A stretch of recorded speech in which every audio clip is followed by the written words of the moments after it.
সম্প্রতি আপনারা দেখেছেন মাইলস্টোন স্কুল উত্তরায় বিমান দুর্ঘটনায় কত সন্তানের মায়ের বুক খালি হয়েছে, কত সন্তান লেখাপড়া করতে গিয়ে দুর্ঘটনাবশত আকস্মিক মৃত্যু হয়ে কত মা তার বুক খালি করে হারিয়ে তার বুকের মানিক পাগলের মতো কাঁদছে। কত সন্তান লেখাপড়া করতে মা পাঠিয়েছিলেন, কিন্তু এই মায়ের সামনে আর ফিরে আসলো না। ওই দিন এক দুর্ঘটনাবশত মানুষেরা রক্তাক্ত হয়েছেন, পুরা পৃথিবীর মানুষের হৃদয় দিয়ে রক্তক্ষরণ হয়েছে। এই অবস্থাটাতে মানুষ বাবা অনেক সন্তানকে খুঁজে পাচ্ছিলেন না, অনেক কষ্ট করে পাশের মানুষরা পরিচিত অপরিচিত ওই অগ্নিদগ্ধ সন্তানকে নিয়ে দৌড়ে মেডিকেল যাচ্ছিলেন।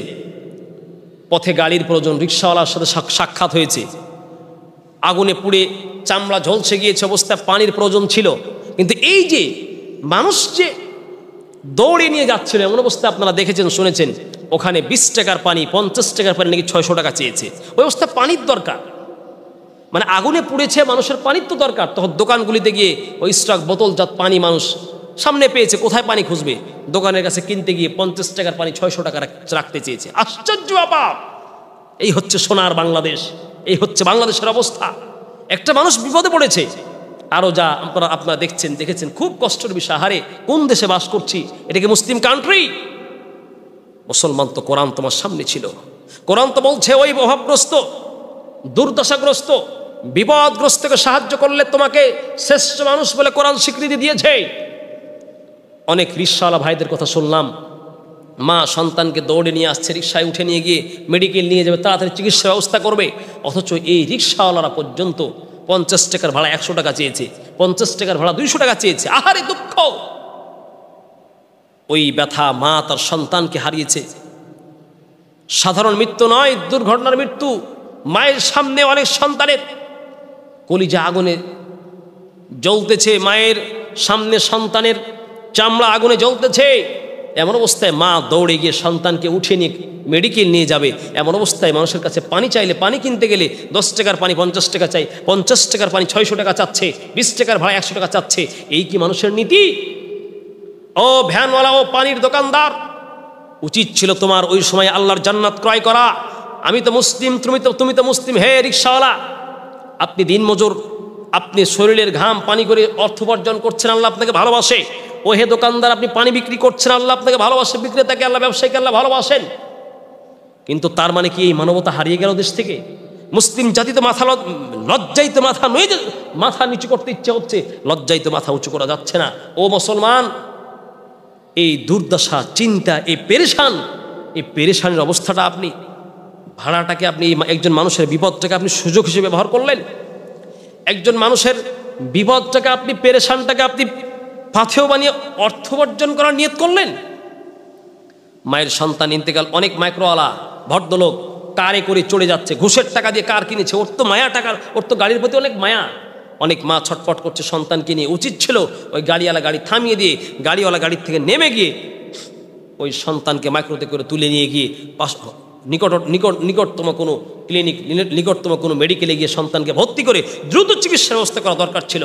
কিন্তু মানুষ তো নিষ্ঠুর।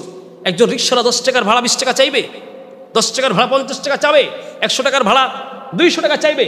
একজন দোকানদার, পানি বিক্রেতা, ওই অবস্থায় পানিতে উচিত ছিল দোকানদার তার নিজের পানির বোতল গিয়ে ওই বাচ্চার গায়ে ঢালা।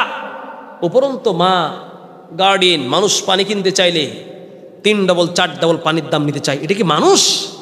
এই কি বাংলাদেশ পেয়েছি আমরা? মানুষ এত পশুর মতো হয়ে গেল কেন? এর কারণ কি জানেন? বিপদ। ওহে মুসলমান, ও রিক্সাওয়ালা ভাই, তুমি যদি মুসলমান হয়ে থাকো, ওহে পানি বিক্রেতা, তোমরা যারা ওই ছোট সন্তান আগুনে পুড়েছে, আগুনে পুরার এই সুযোগটাকে তুমি ব্যবহার করে তুমি পানিতে অতিরিক্ত লাভ করতে চেয়েছো, লাভ তো করতে চাই নাই, তুমি জুলুম করতে চেয়েছো। ও মুসলমান, তোমার তো উচিত ছিল এই বিপদগ্রস্তকে কাজে লাগিয়ে তোমার জান্নাত ক্রয় করা। তোমার তো উচিত ছিল মুসলমান, ও রিক্সা চালক, ও পানি বিক্রেতা, ওই মা পানির জন্য ছটফট করছে, দৌড়ে গিয়ে পানির বোতল তার গায়ে ঢেলে দাও। ও হে রিক্সা চালক, মায়ের সামনে গিয়ে দাঁড়িয়ে যান, ও মা শুন, আপনি বিপদে পড়েছেন, ভাড়া ছাড়াই আপনাকে আমি মেডিকেল পৌঁছে দেব। তা না করে তুমি মুসলমান রিক্সা চালক, ভ্যান চালক, ও হে মুসলমান, তুমি মায়ের কাছে অতিরিক্ত ভাড়া চেয়েছো। তুমি এত নিষ্ঠুর, তোমার মধ্যে মানুষত্ব নাই। কি বলবো রে ভাই, এ কোরআনটা যার মধ্যে নেই, এ কোরআন, আহারে কোরআন যদি মনে বড় ইচ্ছা করে, যদি পারতাম প্রত্যেকটা মানুষের মুখে কোরআন উঠে দিতে, যদি পারতাম প্রত্যেকটা মানুষের হৃদয়ের মধ্যে কোরআনের এই মালাগুলি গেঁথে দিতে।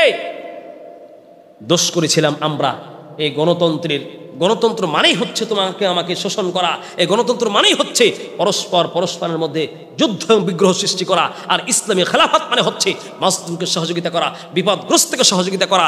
মাইলস্টোন স্কুলে যে সন্তান ইন্তেকাল করেছে, ইসলামী খেলাফত যদি থাকতো, প্রত্যেকটা মানুষ কোরআনের শিক্ষা যদি শিক্ষিত হতো, কোরআনের আইন মেনে যদি মানুষ অভ্যস্ত হতো, মানুষ জানতো একজন মানুষের কাছে গিয়ে এক বোতল পানি নিয়ে যাওয়া মানে আমি আল্লাহকে খুশি করা।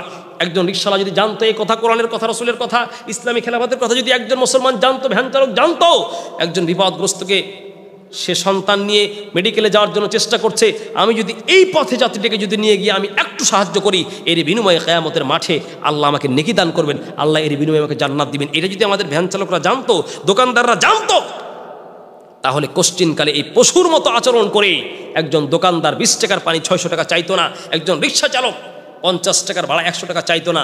কিন্তু দুর্ভাগ্য, আজকে কোরআনের বিধান জানি না আমরা। শোনো হে রিকশা চালক, শোনো হে পানি বিক্রেতা, ও উত্তরার ওই মাইলস্টোন স্কুলের পাশের পানি বিক্রেতা, ও হে রিকশা চালক আপনি শুনুন, ও হে গাড়ি চালক আপনি শুনুন, আপনি কত বড় ভুল করেছেন। সেই দিন তো আপনার দুনিয়ায় বসে জান্নাত ক্রয় করার কথা ছিল। যেই দিন আপনার কাছে গিয়ে একটি মা ভ্যানে চড়ার জন্য আপনাকে বলেছিল, সেই দিন ভাড়া ছাড়া নিয়ে গিয়েই আল্লাহর জান্নাত ক্রয় করার কথা ছিল। ও হে পানি বিক্রেতা, সেই দিন পানি বিক্রি করে আপনি ন্যায্য মূল্যে পানি বিক্রি করলে অথবা ফ্রি পানি তাকে যদি দিয়ে দিতেন আপনি তার বিপদ থেকে বাঁচার জন্য, তাহলে তো আপনার সেই দিন জান্নাত পাওয়ার কথা ছিল। দুনিয়ায় বসে আপনি জান্নাত ক্রয় করতে পারতেন, কিন্তু আপনি 50 টাকার পানি মুসলিম হয়ে, মানুষ হয়ে, পশুর মতো আচরণ করে একজন মায়ের সামনে বিপদের উপর আপনি বিপদ দিয়ে 20 টাকার পানি আপনি 600 টাকা চেয়েছেন। কোন লজ্জায়! যদি ইসলামী খেলাফত থাকতো, কোরআন থাকতো, রাসূলের বাণী থাকতো, এতক্ষণ পর্যন্ত বিপদগ্রস্তকে সেই দিন সাহায্য না করার কারণে, বিপদগ্রস্তর প্রতি সেই জুলুম করার কারণে এতক্ষণ তার নামে গ্রেপ্তারি পরোয়ানা জারি হয়ে যেত। কিন্তু কোরআন তো নাই। ভুল করেছে আমরা রে মুসলমান।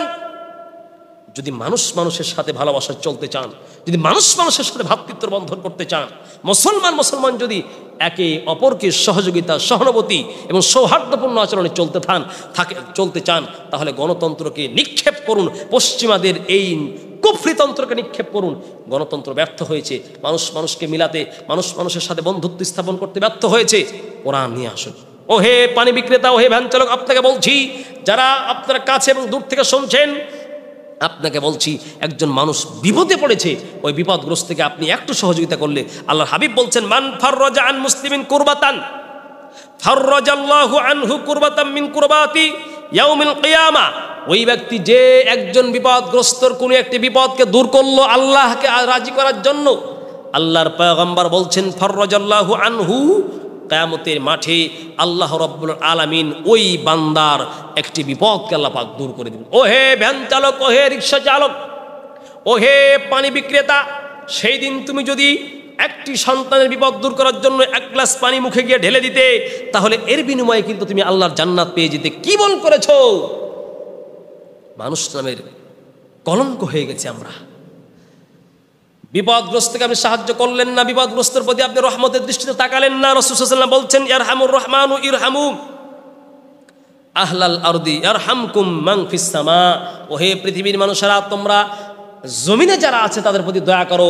ও হে পানি বিক্রেতা, তোমার সামনে সন্তান আগুনে দগ্ধ হয়ে পানি কিনতে গেছে, 20 টাকার পানি না আছে, তাকে পানিটা ফ্রি দিয়ে দাও। ও হে রিকশা চালক, মা সন্তানকে নিয়ে মেডিকেলে বাচ্চা নিয়ে যাওয়ার জন্য দৌড়ে যাচ্ছে, তুমি অতিরিক্ত ভাড়া চেয়েছো, এটা না চেয়ে অন্যর কাছে যদি তুমি সহযোগিতার হাত বাড়িয়ে দিতে, যে মা চরণ দ্রুত নিয়ে যাচ্ছি, তাহলে রাসূল বলছেন আল্লাহ পাক তোমার প্রতি রহম করবেন। তুমি মানুষের প্রতি রহম করলে আল্লাহ পাক তোমার প্রতি রহম করবেন।